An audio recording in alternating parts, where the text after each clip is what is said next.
தாய் தமிழ் உறவுகளுக்கு வணக்கம். தேசிய கொடிக்கும் காவி கொடிக்கும் வித்தியாசம் தெரியாத அமைச்சர் என்ற தலைப்பில் இந்த காணொளியை காண்கிறோம். தேசிய கொடிக்கும் காவி கொடிக்கும் வித்தியாசம் தெரியாத அமைச்சர் என்ற தலைப்பில் இந்த காணொளியை காண்கிறோம். புதுச்சேரியில் அமித்ஷா என்ற நிகழ்ச்சி ஒன்றில் கலந்து கொண்டார். நாட்டில் தேசப்பற்றை ஊக்குவிக்கும் வகையில் தேசிய கொடி அணிவகுப்பு பேரணி ஒன்று நடத்தப்பட்டது. அதை துவக்கி வைப்பதற்காக உள்துறை அமைச்சர் அமித்ஷா மேடைக்கு வந்தார்.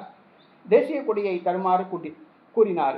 தேசிய கொடியை வாங்கி கொடியை அசைத்து துவக்கி வைக்க ஏற்பாடு செய்யப்பட்டிருந்தது.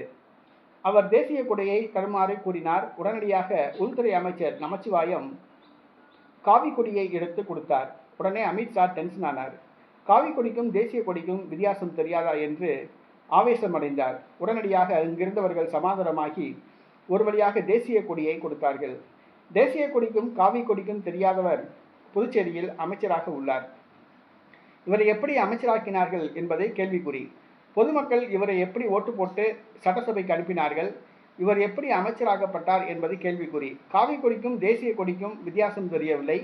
இவர் எப்படி தேசப்பற்றுடன் அமைச்சர் பதவியை வைக்கப் போகிறார் என்பதும் தெரியவில்லை. அமைச்சர் பதவியில் இருப்பவர்கள் பொறுப்போடு நடந்து கொள்ள வேண்டும். முதலிலே தேசப்பற்று வேண்டும்.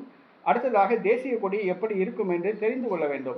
அதை விட்டுவிட்டு தேசிய கொடிக்கும் காவி கொடிக்கும் வித்தியாசம் தெரியாமல் காவி கொடியை கொடுக்கறது மிகவும் தவறான செயல்.